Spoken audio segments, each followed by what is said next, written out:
ഓസ്ട്രേലിയയിലോട്ട് പോകാൻ പറ്റത്തില്ല. എന്നാൽ കൺസൾട്ടൻസി പറഞ്ഞു ന്യൂസിലൻഡ് വഴി ഫ്യൂച്ചറിൽ ഓസ്ട്രേലിയയിലോട്ട് പോകാമെന്ന് പറഞ്ഞു. യൂണിവേഴ്സിറ്റി ഓഫ് ഒട്ടാഗോയിൽ മാസ്റ്റർ ഓഫ് നഴ്സിംഗ് സയൻസിന് എനിക്ക് ഓഫർ ലെറ്റർ വന്നു.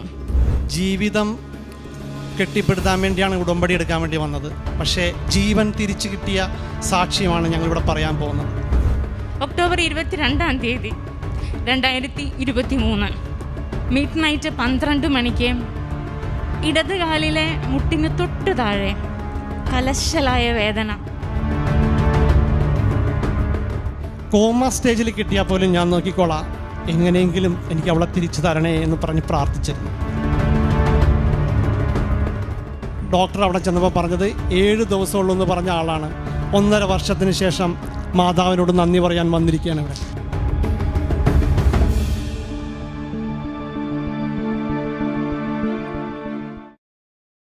എൻ്റെ പേര് ജിൻസ, ഹസ്ബൻഡ് സിജോ.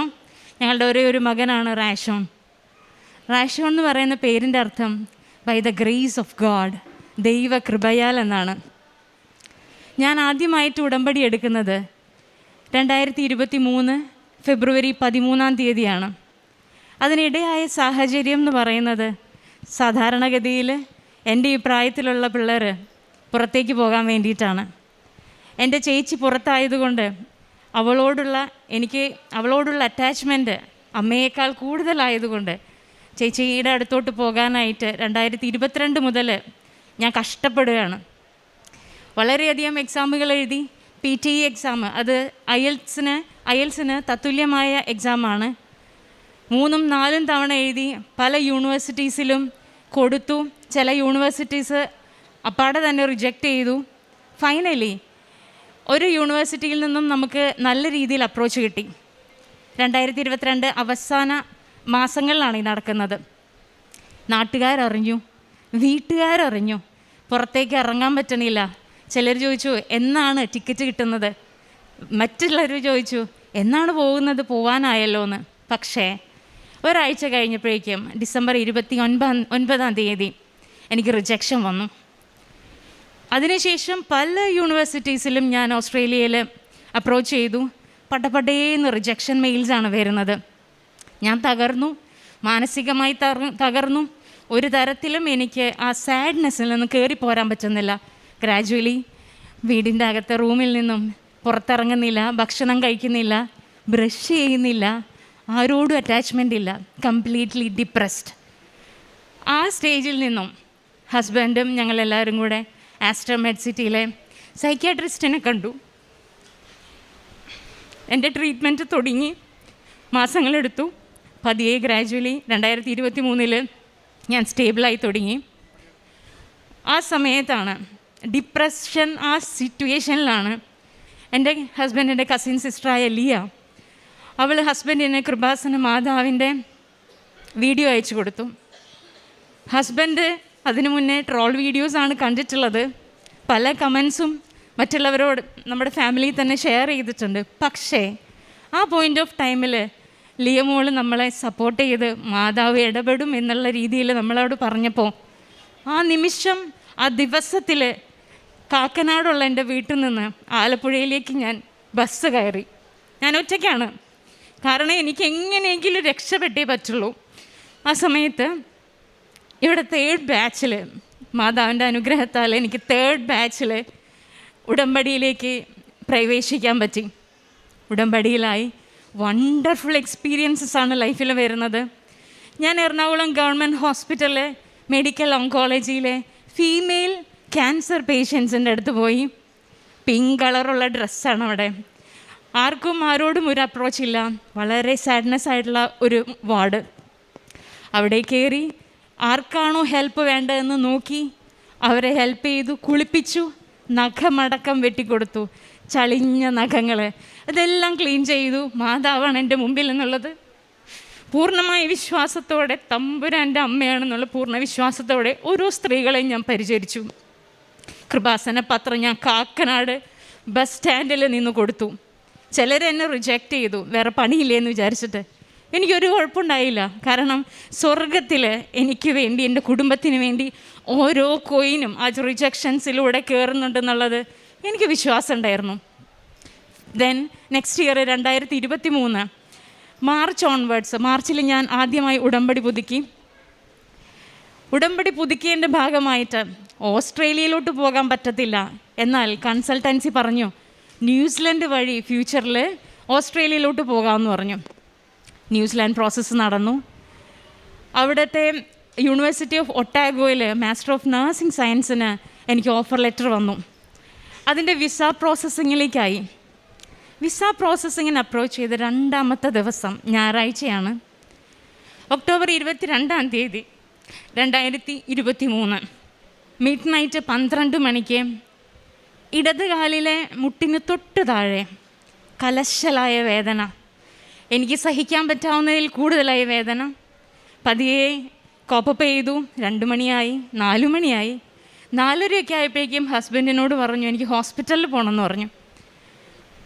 കാലുവേദനയ്ക്ക് ആരെങ്കിലും ഹോസ്പിറ്റലിൽ പോകുമോ?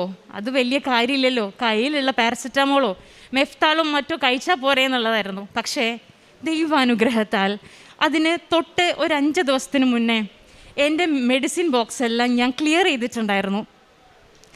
അതുകൊണ്ട് എനിക്ക് പറഞ്ഞ പെയിൻ കില്ലേഴ്സ് ഒന്നും കിട്ടുന്ന ഒരു സോഴ്സും ഇല്ല. ഹസ്ബൻഡ് പറയുന്നത് നമ്മുടെ വീടിന് 5 കിലോമീറ്റർ അപ്പുറത്തുള്ള കോപ്പറേറ്റീവ് ഹോസ്പിറ്റലിലേക്ക് പോകാമെന്ന്. നമ്മൾ റെഡിയായി നിൽക്കുന്ന സമയമാണ്. എനിക്ക് ഡ്രസ്സ് മാറാൻ പോലും വയ്യ, എൻ്റെ കാല് വേദനയായിട്ട്. പ്രത്യക്ഷീകരണ പ്രാർത്ഥനയുടെ സമയമായി. ഉടമ്പടിയിലായിരിക്കുന്ന ഞാൻ നീല തിരി കത്തിച്ച് കൊക്ക് നിൽക്കുന്നത് പോലെ ഇടതുകാല് പിടിച്ചു നിന്നു, കരഞ്ഞു പറഞ്ഞു, മാതാവ് എന്താണെന്നറിയത്തില്ല, നാളിതുവരെ ഞാൻ ഇത്രയും തീക്ഷ്ണതയോടെ പ്രാർത്ഥിച്ചിട്ടില്ല. കണ്ണുനീരോടെ ആ പ്രാർത്ഥന ചൊല്ലി. നിങ്ങൾ വിശ്വസിക്കോ ഇല്ലയോ എന്നൊന്നും എനിക്കറിയത്തില്ല. ചൈതന്യത്തിലായിരിക്കുന്നവർക്ക് മാത്രം വിശ്വസിക്കാൻ പറ്റുന്ന ഒരു കാര്യമാണ്. 3 പ്രാവശ്യം അശരീരി പോലെ MOACMC കോലഞ്ചേരിയിലെ ഒരു ഹോസ്പിറ്റലാണ്. നമ്മുടെ വീട്ടിൽ നിന്നും 15 കിലോമീറ്റർ അപ്പുറത്താണ്. അങ്ങോട്ട് പോയോണ്ടാ മതിയെന്ന് അശരീരി കേൾക്കുകയാണ്. ഞാൻ സിജോനോട് പറഞ്ഞു, സിജോ കോപ്പറേറ്റീവിലോട്ട് എനിക്ക് പോകണ്ട, MOACയിലോട്ട് പോയാണ്ടോ മതിയെന്ന് പറഞ്ഞു. അത്രയ്ക്ക് ഇഷ്ടപ്പെട്ടില്ലെങ്കിലും അദ്ദേഹം നമ്മളെയും കൊണ്ട് എളുപ്പം തന്നെ പോവുകയാണ്. പോണ വഴിയൊക്കെ എനിക്ക് കാലുവേദന, ചെറിയ ചെറിയ ജോക്കിങ്സ് വരേക്കും കാലുവേദന കൂടിക്കൂടി വരികയാണ്. വേഗം തന്നെ കാഷ്വാലിറ്റിയിൽ കയറ്റി ഗ്രീൻ സോണിലാണ് ഞാൻ കിടക്കുന്നത്. ഞാൻ നോക്കുമ്പോൾ എൻ്റെ ഓർത്തോ ഡോക്ടേഴ്സ് എല്ലാം വന്ന് വേഗം കാര്യങ്ങൾ നിൽക്കുന്നുണ്ട്. എക്സ്റേസ് എടുത്തു, ഒരു കുഴപ്പമില്ല. ആ സമയത്ത് എൻ്റെ മുന്നിലൂടെ ഒരു ഡോക്ടർ ഇങ്ങനെ പാസ് ചെയ്യാണ്, ഫ്രണ്ടിൽ കൂടെ. അദ്ദേഹത്തിന് വലിയൊരു ഡിവൈനിറ്റി ഞാൻ കണ്ടു. എന്നെ നോക്കിക്കൊണ്ടിരുന്ന ഓർത്തോ ഡോക്ടേഴ്സ് ഫയല് ക്ലോസ് ചെയ്ത് എന്നെ ഡിസ്ചാർജ് ചെയ്യാം എന്നുള്ള രീതിയിലേക്ക് മൂവ് ചെയ്യുന്ന ആ സമയം ഞാൻ നേരത്തെ കണ്ട ഡോക്ടർ, അദ്ദേഹത്തിൻ്റെ പേര് ഡോക്ടർ ജോബിൻ എന്നാണ്. ഡോക്ടർ ജോബിൻ ആക്ച്വലി റെഡ് സോണിൽ ഏറ്റവും ബുദ്ധിമുട്ടുള്ള കാഷ്വാലിറ്റിയിൽ വരുന്ന കേസുകൾ അറ്റൻഡ് ചെയ്യുന്ന ഡോക്ടർ ഒരു കാര്യവുമില്ലാണ്ട് ഗ്രീൻ സോണിൽ വന്ന് എൻ്റെ ഫയൽ എടുക്കുകയാണ്. എൻ്റെ ഫയൽ എടുത്തിട്ട് എന്ത് പറ്റിയതാണ് ഡീറ്റെയിൽസ് നോക്കി, തട്ടിയോ മുട്ടിയോ, എഗെയിൻ അടുത്ത എക്സ്റേ നോക്കി, ഒരു കുഴപ്പമില്ല. ആ സമയം ഡോക്ടർ ജോബിൻ എന്നോട് പറയാണ് നമുക്കൊരു ബ്ലഡ് കൗണ്ട് ചെയ്ത് നോക്കിയാലോ എന്ന്. ഞാൻ പറഞ്ഞു വേണ്ട, അതിൻ്റെ ആവശ്യമില്ല, കാരണം 1 മാസം മുന്നേ ഞാൻ ചെയ്തിരിക്കണു, എല്ലാം നോർമലാണ്, ഒരാവശ്യമില്ല, എനിക്ക് ജോലിക്ക് പോകണം, സൺഡേ ഡ്യൂട്ടി ഉണ്ട്, എത്രയും പെട്ടെന്ന് പോകണം എന്ന് പറഞ്ഞു. 2ാമത്തെ പ്രാവശ്യം റിക്വസ്റ്റ് ചെയ്തു, 3ാമത്തെ പ്രാവശ്യം റിക്വസ്റ്റ് ചെയ്തു, അതെല്ലാം ഞാൻ നെഗ്ലക്റ്റ് ചെയ്യുകയാണ്. ഫൈനലി 4ാമത്തെ പ്രാവശ്യം ഞാൻ ഓക്കെ 10 മിനിറ്റിനകം റിസൾട്ട് വരും എന്നുള്ള രീതിയിൽ നിന്നു. കാരണം ഞാനും ഒരു മെഡിക്കൽ ലബോറട്ടറി ടെക്നോളജിസ്റ്റാണ്. അതുകൊണ്ട് ലാബിലെ കാര്യങ്ങളെല്ലാം എത്രത്തോളം എങ്ങനെയാണ്, എന്താണ് ടെസ്റ്റുകൾ എന്നെല്ലാം നമുക്ക് വ്യക്തമായിട്ട് അറിയാം. സാമ്പിൾ എടുത്തു, 10 മിനിറ്റ് കൊണ്ട് റിപ്പോർട്ട് വരും എന്ന് പറഞ്ഞത് 5 മിനിറ്റ് ആയപ്പോഴേക്കും ഒരു സീനിയർ സ്റ്റാഫ് കാഷ്വാലിറ്റിയിലെ ഡോക്ടർ ജോബിൻ്റെ അടുത്തേക്ക് പാഞ്ഞു തരികയാണ്. എൻ്റെ പേര് പറയുന്നുണ്ട്, റിസൾട്ട്സിൻ്റെ വിസ്പറിങ് ഞാൻ കേൾക്കുന്നുണ്ട്. അപ്പം നമുക്ക് ആക്ച്വലി നമ്മൾ ആ ഡിപ്പാർട്ട്മെൻറ്റിൽ വർക്ക് ചെയ്യുന്നതുകൊണ്ട് നമുക്ക് മനസ്സിലാകും എന്തോ പ്രശ്നമുണ്ട് എന്നുള്ളത്. എഗെയിൻ ഡോക്ടർ വന്നു, റിപ്പീറ്റ് സാമ്പിൾ എടുക്കണമെന്ന് പറഞ്ഞു. റിപ്പീറ്റ് സാമ്പിൾ എടുക്കണു. ആ നേഴ്സിൻ്റെ കൈ കിടന്ന് വിറയ്ക്കുന്നുണ്ടായിരുന്നു. എൻ്റെ അടുത്ത് വന്ന് ഫുൾ ഹിസ്റ്ററി ചോദിക്കുന്നു, ആർക്കെങ്കിലും എന്തെങ്കിലും ബുദ്ധിമുട്ടുകൾ ഫാമിലിയിലുണ്ടോ എന്നുള്ളതെല്ലാം ചോദിക്കണു. എന്നെ ഫുൾ ചെക്കപ്പ് ചെയ്യാണ്, ഫിസിക്കൽ എക്സാമിനേഷൻ ചെയ്യാണ്, വേറൊരു കുഴപ്പമില്ല എനിക്ക്. അങ്ങനെ ഇരിക്കെ ഹസ്ബൻഡും മകനും പുറത്ത് വെയിറ്റിംഗ് ആണ്. അകത്ത് റിപ്പീറ്റ് എടുത്തതോ ഈ പാനിക് ആവുന്നതോ ഒന്നും എനിക്കറിയത്തില്ല. ഡോക്ടേഴ്സ് എന്താണ് ഡീൽ ചെയ്യുന്നുള്ളത് നമുക്കും വ്യക്തമായിട്ടറിയില്ല. പക്ഷേ മനസ്സ് കിടന്ന് പിടയാണ്. കൊച്ചുണ്ട് പുറത്ത്, എന്താണ് നടക്കണേന്ന് നമുക്ക് വ്യക്തമായിട്ട് അറിയത്തില്ല. പക്ഷേ സംതിങ് ഈസ് റോങ് എന്നുള്ളത് എൻ്റെ മനസ്സ് കിടന്ന് പറയാണ്. പക്ഷേ നമ്മൾ വിചാരിക്കുന്ന ഇതൊരു സിനിമാറ്റിക് എഫക്റ്റാണോ, ഡ്രാമയാണോ, ഇത് ആക്ച്വലി നടക്കുന്നതാണോ എന്നുള്ളതൊന്നും വിശ്വസിക്കാൻ പറ്റുന്നില്ല. പ്രിയപ്പെട്ടവരെ, ജീവിതം കെട്ടിപ്പടുത്താൻ വേണ്ടിയാണ് ഉടമ്പടി എടുക്കാൻ വേണ്ടി വന്നത്. പക്ഷേ ജീവൻ തിരിച്ചു കിട്ടിയ സാക്ഷ്യമാണ് ഞങ്ങളിവിടെ പറയാൻ പോകുന്നത്. ഡോക്ടർ ജോബിൻ എന്നെ ജിൻസയുടെ ഹസ്ബൻഡ് ആരാണെന്ന് ചോദിച്ചു. ഞാൻ പതുക്കെ കൈവക്കി ഞാനും എൻ്റെ കൊച്ചും കൂടി അകത്തേക്ക് കയറി ചെന്നു. ഡോക്ടർ ചോദിച്ചു, ജിൻസയുടെ ബ്ലഡ് ചെക്ക് ചെയ്തപ്പോൾ ഡൗട്ട് തോന്നിയിട്ടാണ് ഒന്നും കൂടി ചെക്ക് ചെയ്യണത്.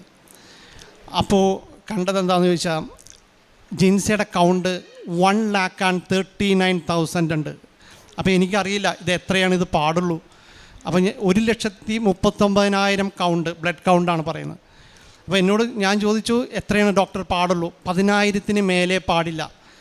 10,000 മേലെ എന്ന് പറയുമ്പോൾ 1,00,000 എന്ന് പറയുമ്പോൾ എത്രയോ ഇരട്ടിയാണെന്ന് മനസ്സിലായി. ഇപ്പോൾ ഞാൻ ചോദിച്ചു, ഡോക്ടറെ അവളുടെ കാല് വല്ലതും മുറിച്ച് കളയേണ്ടി വരുമോ, അത് വല്ലതുമാണോ എന്ന് ചോദിച്ചു. അപ്പോൾ ഡോക്ടർ പറഞ്ഞു, അങ്ങനെയല്ല, ഇത് ബ്ലഡ് ക്യാൻസറിലേക്കുള്ള സാധ്യതയാണ് കാണുന്നതെന്ന് പറഞ്ഞു. ഞെട്ടിപ്പോയി.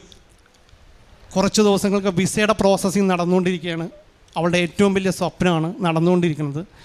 അത്രയും വലിയ ഉയർച്ചയെന്നാണ് വീഴ്ച വരാൻ പോകുന്നത്. കൃപാസനത്തിൽ ഉടമ്പടിയുണ്ട്. മാതാവേ കാത്തോളണേ എന്ന് പറഞ്ഞ് കൈ വറച്ചുകൊണ്ട് ഡോക്ടറിന് മുമ്പിൽ കൈകൂപ്പി പറഞ്ഞ്, ഡോക്ടർ സത്യമായിട്ട് ഒന്നും കൂടി ഒന്ന് ചെക്ക് ചെയ്യാവോ ഡോക്ടർ പ്ലീസ്. ഡോക്ടർ പറഞ്ഞു, അല്ല ചെക്ക് ചെയ്തിരുന്നു. എനിക്ക് ഇവൾക്ക് ആകെയുള്ള ഒരു സിസ്റ്ററാണ്, അവർ ഓസ്ട്രേലിയയിലാണ്. ആ സിസ്റ്ററെ വിളിച്ചിട്ട് ഇനി എനിക്കത് പറയണം. പക്ഷേ ഞാൻ ആദ്യം കോൾ ചെയ്തു. പക്ഷേ സിസ്റ്ററിന് ഇത് കേൾക്കുമ്പോൾ എത്രമാത്രം ഷോക്കായിരിക്കും എന്നുള്ളതുകൊണ്ട് ഞാൻ കട്ട് ചെയ്തു. എന്നിട്ട് ഞാൻ ചേട്ടനെ വിളിച്ചു, സിസ്റ്ററിൻ്റെ ഹസ്ബൻഡിനെ. പുള്ളിനെ വിളിച്ചപ്പോഴത്തേക്കും അദ്ദേഹം സ്പീക്കറിലാണ് ഫോൺ ഇട്ടത്. ചേച്ചിയും ചേട്ടനും കേൾക്കാവുന്ന രീതിയിൽ ഫോൺ ഇട്ടിട്ട് ഞാൻ ഡോക്ടറിന് കൊടുത്തു. ഡോക്ടർ വേഗം ബ്ലഡ് കൗണ്ട് ഇങ്ങനെയാണ്, ഇത്രയും സിറ്റുവേഷനിൽ കൂടിയാണ് കടന്നു പോകുന്നതെന്നൊക്കെ പറഞ്ഞു. അവിടെ നിന്ന് കരച്ചിലായി. ഇവളിതൊന്നും അറിയുന്നില്ല. തൊട്ടപ്പുറത്ത് ഒരു ബെഡിൽ കിടപ്പുണ്ട്. പക്ഷേ ഹെമറ്റോളജി ഡിപ്പാർട്ട്മെൻറ്റിൽ ജോലി ചെയ്ത ഒരു പെണ്ണാണ്. അതുകൊണ്ട് തന്നെ ഇവളോടുള്ള ചോദ്യങ്ങളും ആ റൂട്ടൊക്കെ പറയുമ്പോൾ തന്നെ അവൾക്ക് പിടികിട്ടും. ഞാൻ ചെന്ന് ഡോക്ടർ എന്നോട് പറഞ്ഞു, പേഷ്യൻ്റ് ഇത് അറിയണ്ട കേട്ടോ എന്ന് പറഞ്ഞു. ഞാനത് ഒതുക്കി പിടിച്ചുകൊണ്ടാണ് ചെല്ലുന്നത്. അടുത്ത് ചെന്നപ്പോഴത്തേക്കും തന്നെ അവളുടെ കണ്ണുകളൊക്കെ നിറഞ്ഞിരുന്നു. അവൾക്ക് എന്താണെന്ന് അറിയാനുള്ള ആകാംക്ഷ കണ്ടു. പതുക്കെ അവൾ എങ്ങനെയോ ഡോക്ടർമാരുടെ ചോദ്യത്തിൽ നിന്ന് കാര്യങ്ങൾ മനസ്സിലായി. അവളപ്പം തന്നെ കരഞ്ഞ് മുഖം പൊത്തി കരഞ്ഞിട്ട് ഞങ്ങൾ രണ്ടുപേരെയും കെട്ടിപ്പിടിച്ച് കരയാൻ തുടങ്ങി. കുതി തീരാത്തൊരു പെൺകുട്ടി അവളുടെ 35-ാമത്തെ വയസ്സിൽ ഇങ്ങനെ ആവുന്നതിനെക്കുറിച്ച് ഓർത്തിട്ടായിരിക്കാം ഞങ്ങൾ 3 പേരും കരഞ്ഞുപോയി. അവിടെ നിന്ന് ഞങ്ങൾ പുറത്തേക്ക് ഇറങ്ങിയിട്ട് ഇവൾ പറഞ്ഞു, എത്രയും പെട്ടെന്ന് നമുക്ക് ഏറ്റവും നല്ലൊരു ഹോസ്പിറ്റലിലേക്ക് പോകാം, എന്താ ചെയ്യേണ്ടതെന്ന് അറിയില്ല. ഞാൻ മാറിയെന്ന് പ്രാർത്ഥിച്ചു മാതാവിനോട്. മാതാവ് അവൾ ഉടമ്പടിയിലാണ്. കോമ സ്റ്റേജിൽ കിട്ടിയാൽ പോലും ഞാൻ നോക്കിക്കോളാം, എങ്ങനെയെങ്കിലും എനിക്ക് അവളെ തിരിച്ചു തരണേ എന്ന് പറഞ്ഞ് പ്രാർത്ഥിച്ചിരുന്നു. ഉടനെ ഇവിടെ നിന്ന് ഇറങ്ങിയത് സത്യമാണോ എന്നറിയാൻ വേണ്ടി ഇവൾ ജോലി ചെയ്യുന്ന സ്ഥലത്ത് പോയിട്ട് അവളൊന്നും കൂടി നോക്കി. എൻ്റെ കൊച്ചിനെ എൻ്റെ വീട്ടിൽ കൊണ്ടുപോയി എൻ്റെ അമ്മച്ചിയുടെ അപ്പച്ചൻ്റെ അടുത്തും കൊണ്ടുപോയി. എന്നിട്ട് അവരോട് ഞങ്ങൾ ഇതൊന്നും പറഞ്ഞില്ല, ക്യാൻസറിൻ്റെ ഒക്കെ ഇതാണോ കാര്യമാണെന്നും പറഞ്ഞ കാലുവേദനയായിട്ട് തിരുവനന്തപുരം വരെ പോവുകയാണെന്ന് പറഞ്ഞു. നേരെ തിരുവനന്തപുരം പോകാനുള്ള പ്ലാൻ ചെയ്തു. ഡോക്ടർ ആ സമയത്ത് ഡിപ്രഷന് മരുന്ന് കഴിക്കുന്നുണ്ടായിരുന്നു. ആ മരുന്നിന് ഡോക്ടറിൻ്റെ അടുത്ത് പോയിട്ട് നമ്മൾ ഇങ്ങനത്തെ ഒരു സ്റ്റേജിലായി ഡോക്ടർ, നമ്മൾ ഇനി അങ്ങോട്ട് പോവുകയാണ്, ഡിപ്രഷൻ മരുന്നൊക്കെ കഴിക്കേണ്ട ആവശ്യമുണ്ടോ എന്നറിയാനൊക്കെ ചോദിക്കാൻ വേണ്ടി ചെന്നു. ഡോക്ടർ പറഞ്ഞു, എത്രയും പെട്ടെന്ന് RCCയിലേക്ക് പോവുക, ബെഡ് കിട്ടാൻ ഇത്തിരി പാടായിരിക്കും, ഞാൻ എന്തെങ്കിലും ചെയ്യാൻ പറ്റുമെന്ന് ഞാനൊന്ന് നോക്കട്ടെ എന്ന് പറഞ്ഞ് ഡോക്ടർ ഞങ്ങൾ യാത്രയാക്കി. പക്ഷേ വീട്ടിൽ വന്നിട്ട് ഒരു ഐഡിയയും കിട്ടുന്നില്ല. ട്രെയിൻ ബുക്ക് ചെയ്യാൻ പറ്റുന്നില്ല, ഒരു വണ്ടി ബസ് ഒന്നും നമുക്ക് ഐഡിയയും കിട്ടുന്നില്ല. കൈയും കാലും വിറച്ചിട്ട് പാടില്ല. പതുക്കെ വെളുപ്പിനെ 3 മണിയായപ്പോഴത്തേക്കും ഞങ്ങൾ അറിയാതെ ഉറങ്ങിപ്പോയി. ഞങ്ങളെപ്പോഴോ ഉറങ്ങിപ്പോയി കഴിഞ്ഞിട്ട് 3 മണിയൊക്കെ പെട്ടെന്ന് ചാടി എഴുന്നേറ്റിട്ട് പറഞ്ഞപ്പോൾ എൻ്റെ കയ്യിലൊരു വണ്ടിയുണ്ട്, കാറുണ്ട്, അതിനകത്തേക്ക് എല്ലാ സാധനങ്ങളും എടുത്തിട്ട് RCCയിലേക്ക് പോകാം, നമുക്കൊന്നും നോക്കണ്ടെന്ന് പറഞ്ഞിട്ട് ഞാൻ ഇവളെയും കൂട്ടിക്കൊണ്ട് വെളുപ്പിന് 3 മണിക്ക് പള്ളിക്കരയിൽ നിന്ന് ഇറങ്ങിയതാണ്. അവിടെ നിന്ന് ആ പോകുന്ന വഴിക്കൊക്കെ പ്രാർത്ഥനയാണ്. എന്നെ ഇവിടെ കൊണ്ടുവന്ന് എത്തിച്ച എൻ്റെ കസിൻ സിസ്റ്റർ ഒരുപാട് വീഡിയോ അയച്ചു തന്നു. കൃപാസനത്തിലെ വീഡിയോ, ഒരുപാട് ആൾക്കാരുടെ ക്യാൻസർ ഭേദമാക്കിയ മാതാവിൻ്റെ സാക്ഷ്യങ്ങൾ കേൾക്കുന്നത് ഇത് ആശ്വാസം അതുമാത്രമായിരുന്നു. ഞങ്ങളിവിടെ വന്നിറങ്ങി ഈ റോട്ടിലിൻ്റെ മുമ്പിൽ കൂടിയാണ് തിരുവനന്തപുരം RCCയിലേക്ക് പോകേണ്ടത്. ഇവിടെ വന്നിറങ്ങി ഈ സ്ഥലത്ത് വന്ന് ഈ ഏരിയയിൽ വന്ന് ഇവിടെ മുട്ടുകുത്തി പ്രാർത്ഥിച്ച് ഞാൻ ഈ ഇടതുവശത്തെ ഫസ്റ്റ് സ്റ്റെപ്സിൻ്റെ അവിടെ വന്നിട്ട് മുട്ടുകുത്തി കമിഴ്ന്ന് കിടന്നു. കിടന്നിട്ട് ഞാൻ പറഞ്ഞു, മാതാവേ, എനിക്ക് കൊച്ചുണ്ട്, ഒറ്റ ഒരാളാണ്, ചെറുതാണ്, ഞാൻ പപ്പിയല്ലാണ്ട് വളർന്നുകൊണ്ട് ഇഷ്ടംപോലെ ഇൻസെക്യൂരിറ്റീസ് എൻ്റെ ലൈഫിലുണ്ട്. ആ ഇൻസെക്യൂരിറ്റീസ് അവന് വരാനായിട്ടിടയാകരുത്. ഇതെല്ലാം കഴിഞ്ഞ് തിരിച്ചു വന്ന് ഞാൻ സാക്ഷ്യം പറയുമെന്ന് പറഞ്ഞു. കംപ്ലീറ്റ് ഞാൻ മാതാവിനെ ഏൽപ്പിച്ചിട്ടാണ് ഞാൻ RCCയിലോട്ട് ഇറങ്ങുന്നത്. ആ സമയം ഞാൻ ഇതിൻ്റെ പുറകിൽ ഞാനൊന്ന് പ്രാർത്ഥിച്ചത്, അവളെ എനിക്ക് തിരിച്ചു തരണേ, ഇനി അങ്ങോട്ട് ജോലിയില്ല. കാരണം അവൾക്ക് ഫാദറില്ല, 5 വയസ്സുള്ളപ്പോൾ ഫാദർ മരിച്ചു പോയതാണ്. അമ്മ ന്യൂറോ പേഷ്യൻ്റാണ്. ബൈസ്റ്റാൻഡറായിട്ട് ഇനി ഞാനാണ് നിൽക്കേണ്ടത്, അവളുടെ ഒപ്പം നിൽക്കേണ്ടത്. ഇനി മുതൽ ജോലിയില്ല, ലോണുണ്ട്, ഇനി എൻ്റെ കയ്യിലുള്ള ഒരു കാറുണ്ട്, അത് വിറ്റിട്ട് വേണം ഇവളെ ചികിത്സിക്കാൻ. പൈസ ബാക്കി കാര്യങ്ങളൊക്കെ എന്താവും, ലൈഫ് ഇവിടുന്ന് ട്വിസ്റ്റ് ആവുകയാണ്. മാതാവേ, ഇനി എന്തായിത്തീരുമെന്ന് അറിയില്ല. കമിഴ്ന്ന് കിടന്നൊരു ഉമ്മയും കൊടുത്ത് ഈ ഭൂമിക്ക് ഒരു ഉമ്മയും കൊടുത്തിട്ട് ഞങ്ങൾ വീണ്ടും യാത്ര ചെയ്തു. നേരെ RCCയിലേക്കാണ്. ഭൂചവപ്പിൻ്റെ ഹോളിഡേ ആയതുകൊണ്ട് ഡോക്ടറില്ല പിറ്റേ ദിവസം. അത് കഴിഞ്ഞ് അതിൻ്റെ അടുത്ത ദിവസമാണ് ഡോക്ടറെ കാണാനിടയായത്. ഡോക്ടർ പറഞ്ഞു, ഇയാളുടെ സിറ്റുവേഷൻ വളരെ മോശമാണ്, പ്ലേറ്റ്ലെറ്റ് വളരെ കുറവാണ്, എത്രയും പെട്ടെന്ന് സ്റ്റാർട്ട് ചെയ്യണം ചികിത്സ, പക്ഷേ ബെഡില്ല. മാത്രമല്ല 7 ദിവസത്തിൽ കൂടുതൽ നിൽക്കാൻ സാധ്യതയില്ലാത്ത കേസായിട്ടാണ് ഇതിരിക്കുന്നത്. 7 ദിവസത്തെ ഇത് മാത്രമേ ഡോക്ടർ പറഞ്ഞിട്ടുള്ളൂ. അത്രയും കണ്ടീഷൻ മോശമാണ്. ഡോക്ടർ അങ്ങനെ പറഞ്ഞതോടെ കൈയും കാലും പറിച്ചു. ഇവൾക്ക് ഞാൻ കൃപാസന മാതാവിനോട് പ്രാർത്ഥിച്ചു, എങ്ങനെയെങ്കിലും ബെഡ് കിട്ടണേ ദൈവമേ, ബെഡ് റെഡിയാക്കണേ എന്ന് പ്രാർത്ഥിച്ചു. കുറച്ച് കഴിഞ്ഞപ്പോഴത്തേക്കും അസിസ്റ്റൻറ്റ് ഡോക്ടർ ഒരു കൂട്ടരോട് ചെന്ന് പറഞ്ഞതാണ്. പിന്നീട് ഞങ്ങൾ അറിഞ്ഞത്, ആ നിൽക്കുന്ന ഫാമിലിയെ കണ്ടോ, ആ പെൺകുട്ടി ഒരാഴ്ചയേ ഉണ്ടാവുള്ളൂ.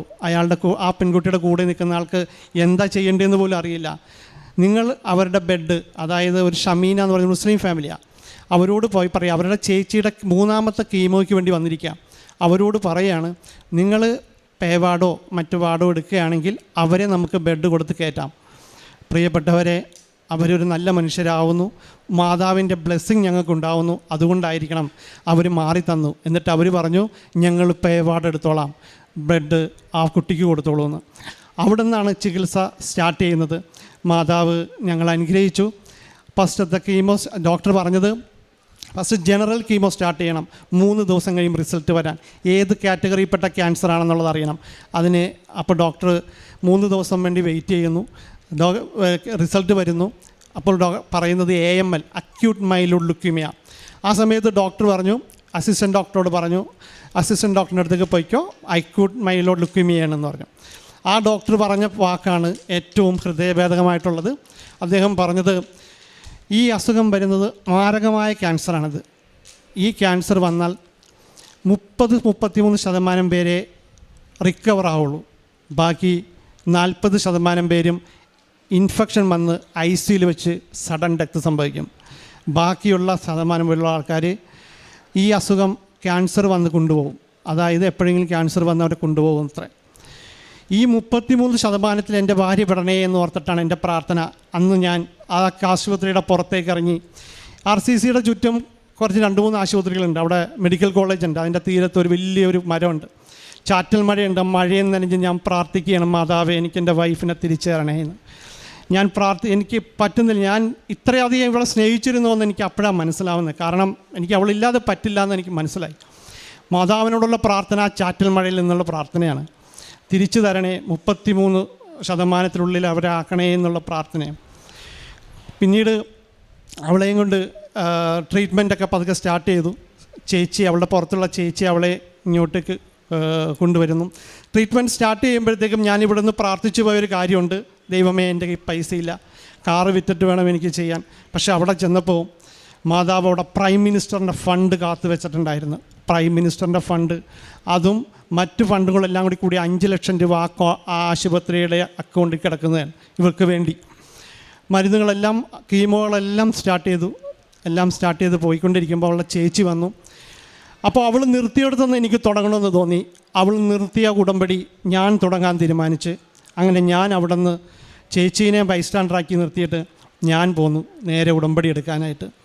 ഇവിടെ വന്ന് ഉടമ്പടി എടുക്കുന്നതിന് മുമ്പ് എൻ്റെ വൈഫിൻ്റെ ഫോട്ടോ RCC കിടക്കുന്നൊരു ഫോട്ടോ ഉണ്ട്.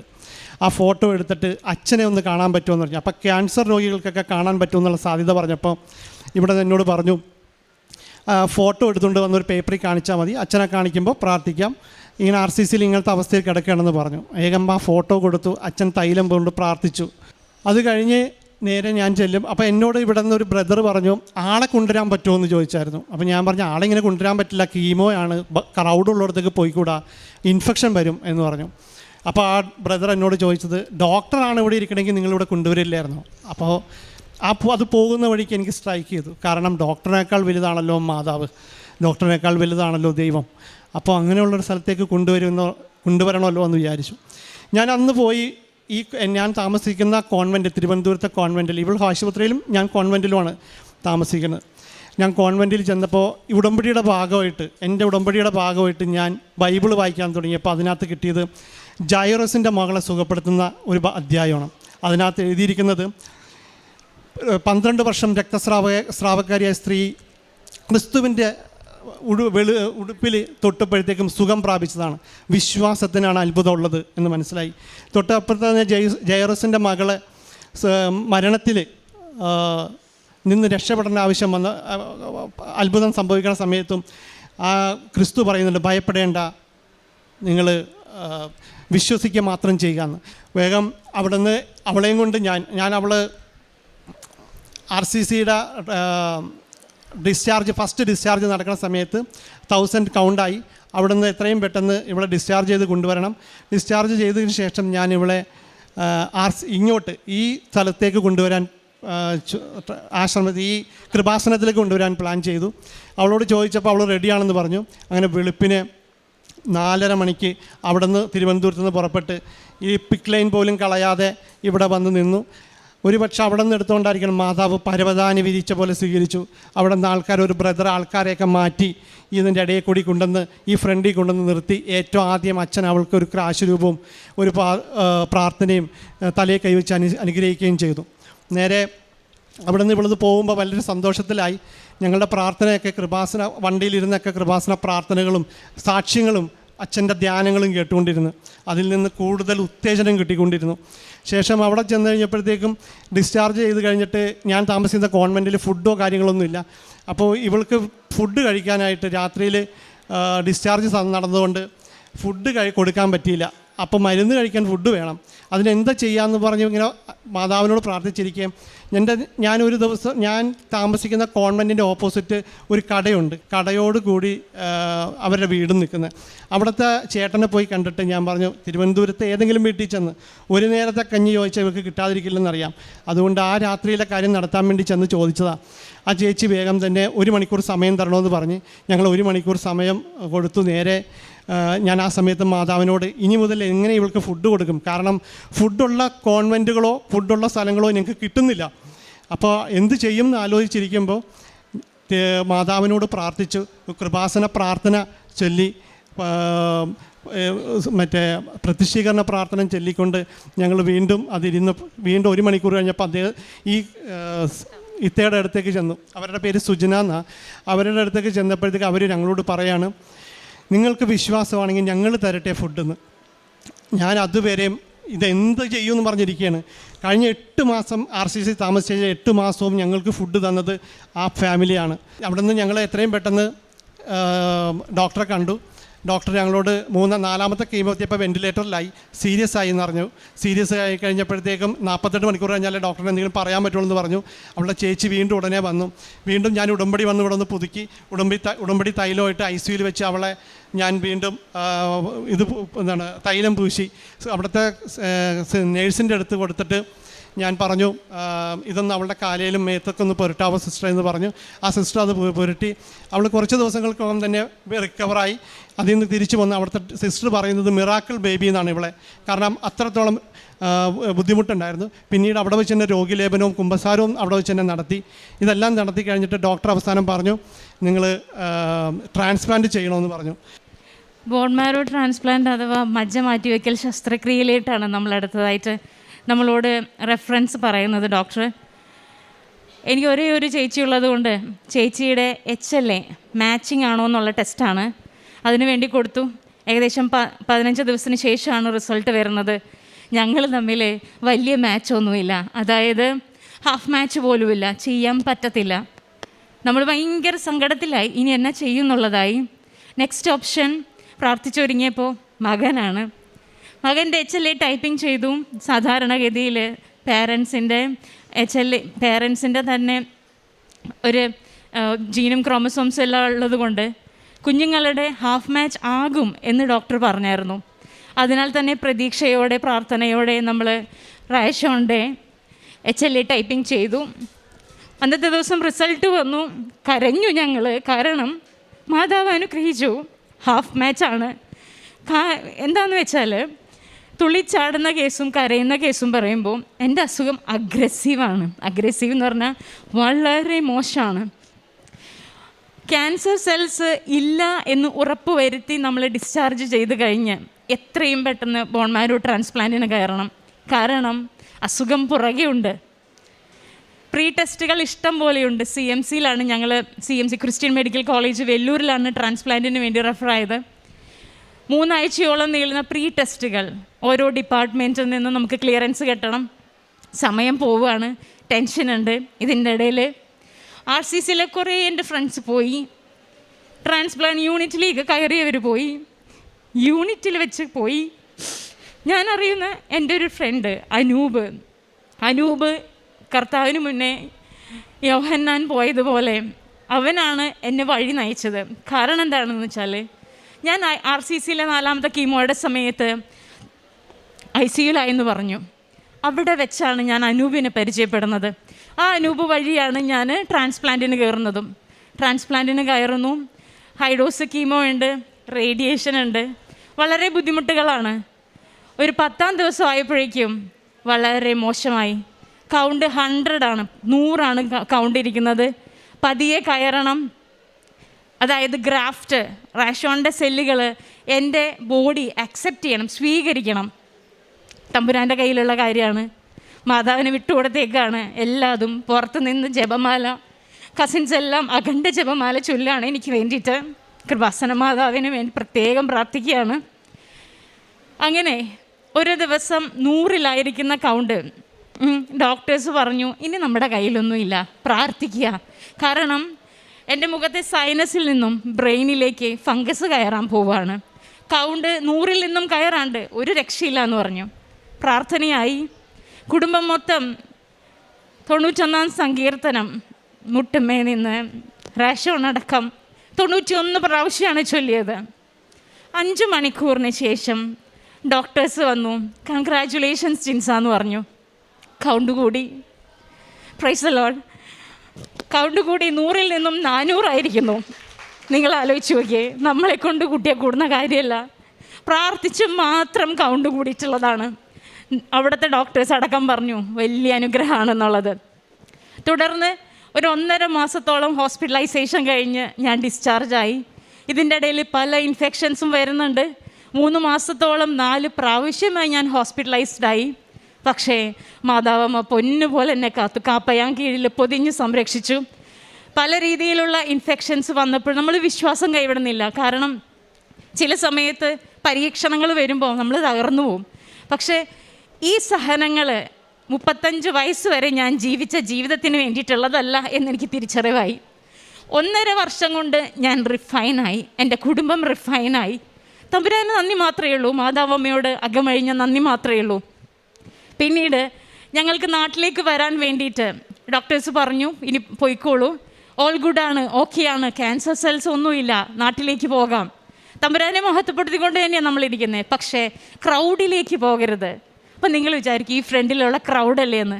ഇത് ഞങ്ങൾക്ക് പ്രശ്നമല്ല. കാരണം മാതാവമ്മയുടെ അടുത്ത് വന്നിട്ടുള്ളതാണ് ഞങ്ങൾ നന്ദി പറയാനായിട്ട്. മാതാവമ്മ ഞങ്ങളെ പൊന്നു പോലെ നോക്കും, ഉറപ്പാണ്. അതനുസരിച്ച് വീട്ടിലേക്ക് എനിക്ക് പോകാൻ പറ്റത്തില്ല. നാട്ടുകാർ വരും, വീട്ടുകാർ വരും. അവരെയൊക്കെ പറഞ്ഞ് മനസ്സിലാക്കുന്നതിന് പകരം നമ്മൾ മാറിയിരിക്കുകയാണല്ലോ. അതുപ്രകാരം വീട് നോക്കി, ഒരു തരത്തിലും നടക്കുന്നില്ല. പല വീടുകളും ഇഷ്ടപ്പെട്ടു, എഗ്രിമെൻറ്റിന് കൊടുത്തു.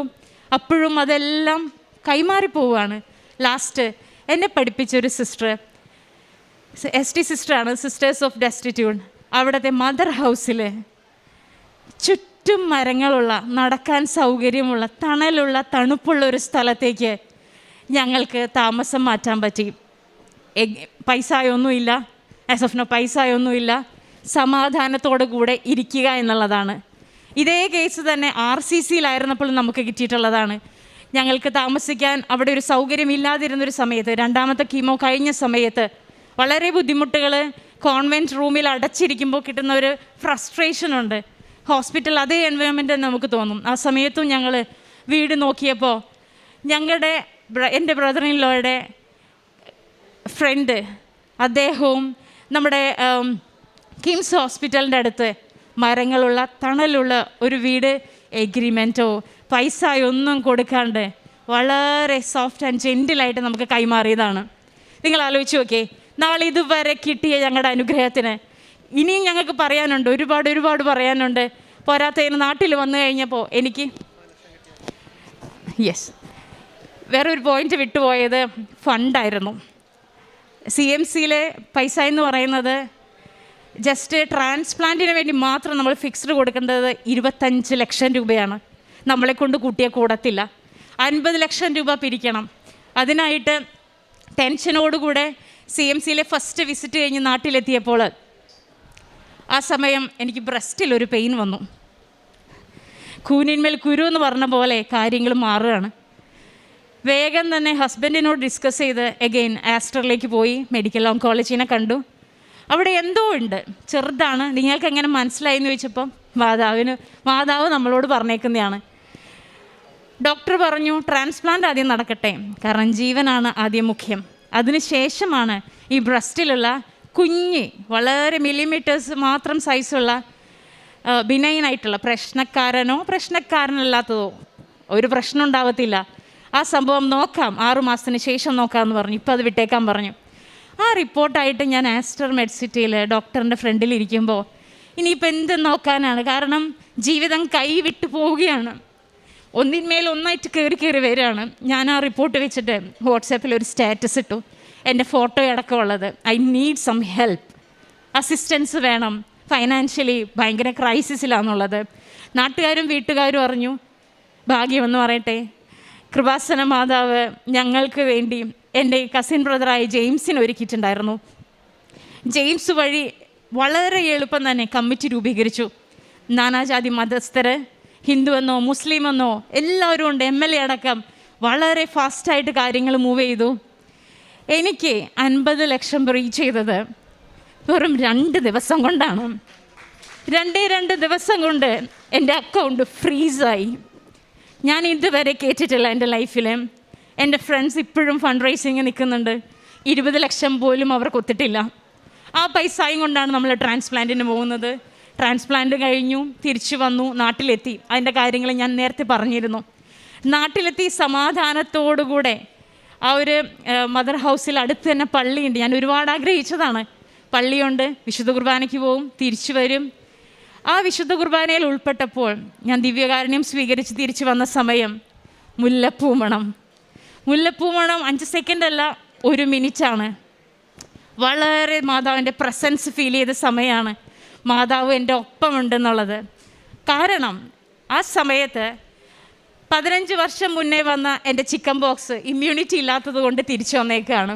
നിങ്ങൾക്ക് കാണാം, ഇതിപ്പോൾ എല്ലാം സെറ്റിലായിട്ടുള്ളതാണ്. കംപ്ലീറ്റ് വ്രണം പോലെയായിരുന്നു. ആസ്റ്ററിൽ പോയി 1.5 മാസം ആസ്റ്റർ ഹോസ്പിറ്റലിൽ കംപ്ലീറ്റ് 7 ദിവസത്തിൽ 4 ദിവസം ഹോസ്പിറ്റലായിരുന്നു. ആ സമയത്താണ് എനിക്ക് മാതാവിൻ്റെ പ്രസൻസ് മുല്ലപ്പൂ മണമായിട്ട് കിട്ടിയത്.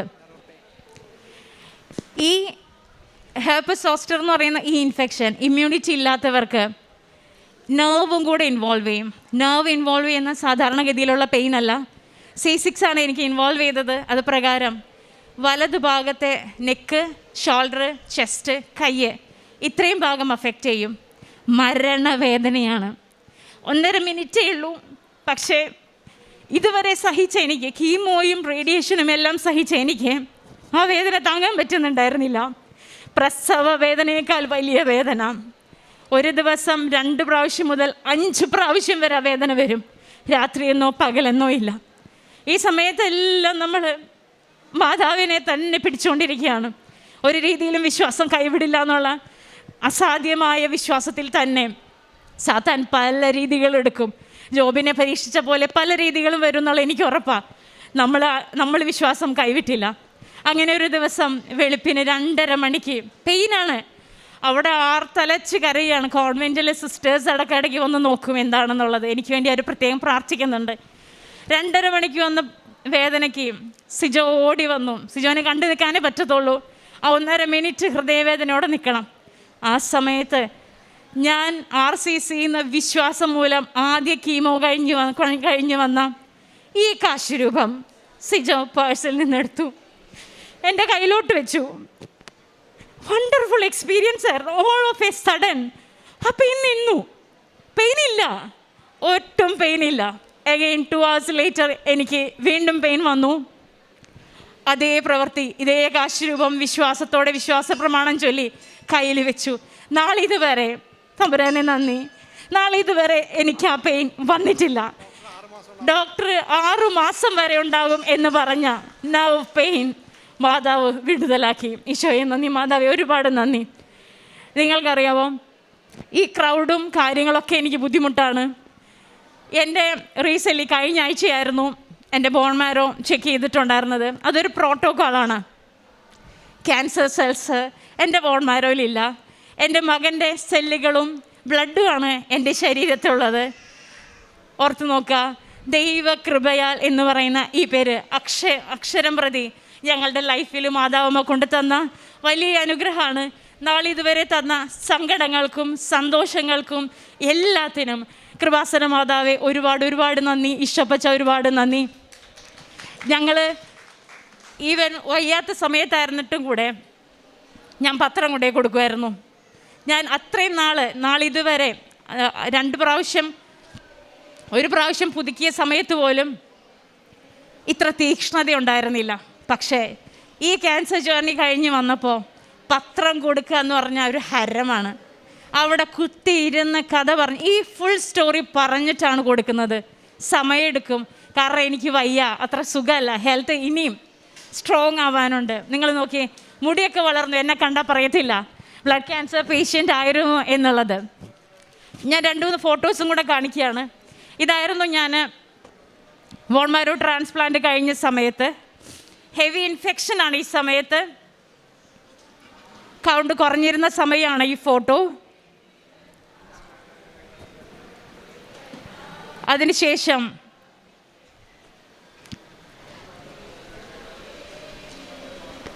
റേഡിയേഷൻ എല്ലാം കഴിഞ്ഞ് മോശമായി തുടങ്ങി. മുടിയൊന്നും വേണമെന്ന് ആ സമയത്തും ഇല്ല. ജീവനും കൊണ്ട് ഓടിയാൽ മതി എന്നുള്ളതാണ്. ഫൈനലി ഞാൻ ഇങ്ങനെയാണ്. മാതാവിൻ്റെ വലിയ അനുഗ്രഹത്തിന്, എന്നെ പൊന്നുപോലെ എൻ്റെ കുടുംബത്തിന് കൊടുത്തതിന്, നാളിതുവരെ പരിപാലിച്ചതിന്, ഈ സാക്ഷ്യം മറ്റുള്ളവർക്ക് പ്രചോദനമാകട്ടെ തമ്പുരാനെ എന്നാണ് ഏറ്റവും വലിയ പ്രാർത്ഥന. എല്ലാത്തിനും ഒരുപാട് നന്ദി മാതാവമ്മേ. ഇവിടെ നിന്ന് പ്രാർത്ഥിച്ചിട്ട് പോകുമ്പോൾ ഡോക്ടർ അവിടെ ചെന്നപ്പോൾ പറഞ്ഞത് 7 ദിവസമുള്ളൂ എന്ന് പറഞ്ഞ ആളാണ് 1.5 വർഷത്തിന് ശേഷം മാതാവിനോട് നന്ദി പറയാൻ വന്നിരിക്കുകയാണ് ഇവിടെ.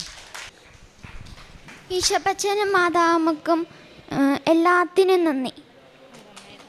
എൻ്റെ അമ്മയെ തന്നെ നന്ദി.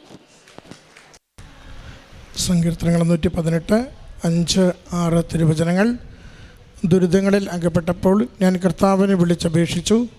എൻ്റെ പ്രാർത്ഥന കേട്ട് അവിടുന്ന് എന്നെ മോചിപ്പിച്ചു. കർത്താവ് എൻ്റെ പക്ഷത്തുണ്ട്, ഞാൻ ഭയപ്പെടുകയില്ല. മനുഷ്യന് എന്നോട് എന്ത് ചെയ്യുവാൻ കഴിയും? എന്നെ സഹായിക്കുവാൻ കർത്താവ് എൻ്റെ പക്ഷത്തുണ്ട്.